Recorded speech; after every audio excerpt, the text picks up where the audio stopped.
Hi, Stephen Green, founder of the Property Investment Academy, and today's video I just want to cover, because this is a question that I'm asked loads and loads and loads. What happens if I've got no money at all? How can I start in property? There's actually a number of ways that you can start in property if you don't have no money, and we teach around about 10 different ways on the Property Investment Academy training. Now we're going to have a look at one today.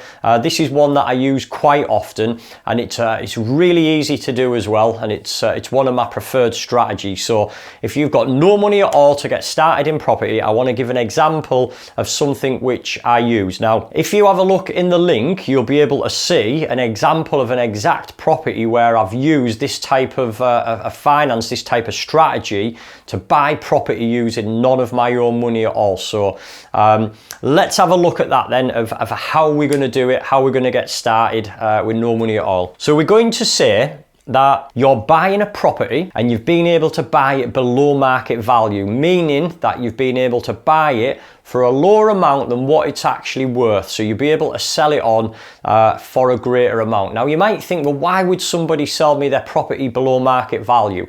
Well, there's a number of reasons why. It could be somebody needing a quick sale, the downsizing, the maybe's in financial difficulties, or it could be a relationship breakup. There's a number of reasons why somebody would be willing to sell the property for less. Now, you might think that, well, is that not taking advantage of somebody? Well, they've got to sell the house for that price, so you're actually doing them a favour. And when I've bought below market value properties off people, they've actually thanked me, and I've even had some people send me a card and just saying that I helped them out of a real sticky situation. So it's a win-win situation both ways. You get to help them and you get to buy the property below market value as well. We're going to say that you buy a property and you buy it for £80,000.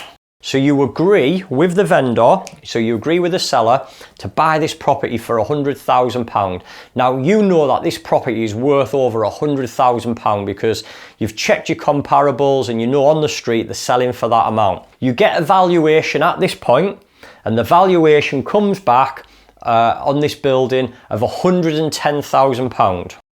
So instantly, you've got £30,000 equity. Now, I've bought a number of properties like that. If you actually have a look, if you're on YouTube, there's a number of videos on here where I've used bridging finance and ones where I've bought shops and flats using this exact process. I bought one a couple of years back where I bought 2 blocks of 3 flats. So it was 6 flats in total, a block of 3 flats, and I bought next door. So I actually bought both buildings, and the figures were pretty close to these figures what I'm putting on the board today. I'm just putting these rounded up figures just so it's easy to show for the demonstration purpose. So we're going to say that this property now that you've bought, you've agreed £80,000 and you've had a valuation of £110,000. Now if you use something called bridging finance, which is it's quick finance that you can get. I've arranged bridging finance in as quick as 7 days, so it can be really quick finance.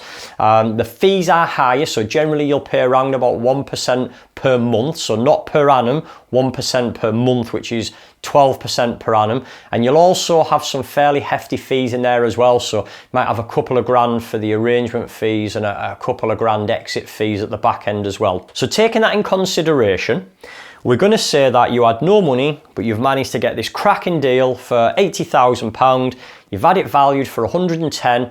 Now, one of the bridging companies that I use give 80% of the actual market value. So there's 2 different things to note here.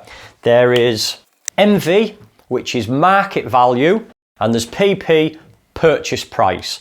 So they will actually give you 80% of the market value, which is that figure there, not on the purchase price. So this is where you can get leverage and use this to your advantage, because they will come out, they send the valuer, he's valued it for 110,000, and you can get 80% of that figure.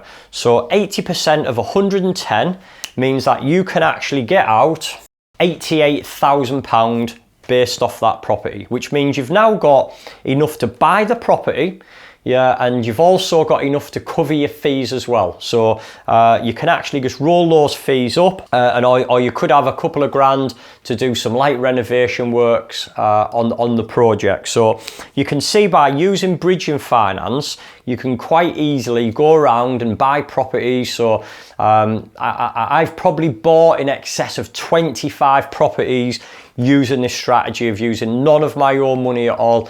On the Property Investment Academy training courses, we go into this in great depth, showing you how you can actually structure these deals.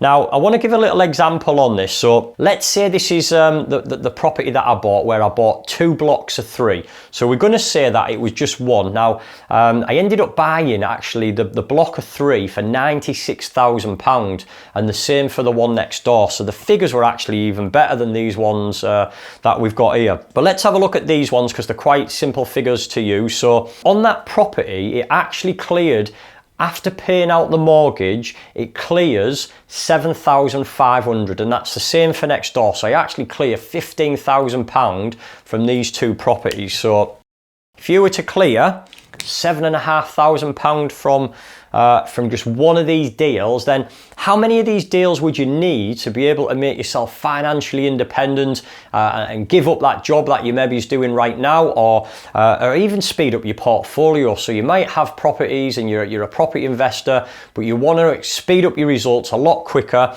where you can do this by using bridging finance. Now, one thing that I must say with this is make sure you know what you're doing with bridging finance, because if you get caught out, you don't manage to get your money back within 6 months because you've ran over on your project, then you're going to face some very hefty fines. So you need to make sure that you know what you're doing with it and that you structure the deal properly. But this is just one strategy that we teach on the Property Investment Academy, where you can actually buy property even if you've got a poor credit history, you've got CCJs against your name, or you've got no money behind you at all. So hope you've got something from that video there. You'll be able to see, if you're on YouTube, there's other videos of how I've structured some deals and some of the recent projects I've bought. The project that I'm about to complete on now is it's going to be in excess of a £3 million project, and again, I'm not putting any of my own money into that whole project again. So it's very, very achievable to build up a substantial portfolio using these advanced techniques which we teach. So again, hope you've got something from that, and we'll see you on another video soon. Thank you, Stephen.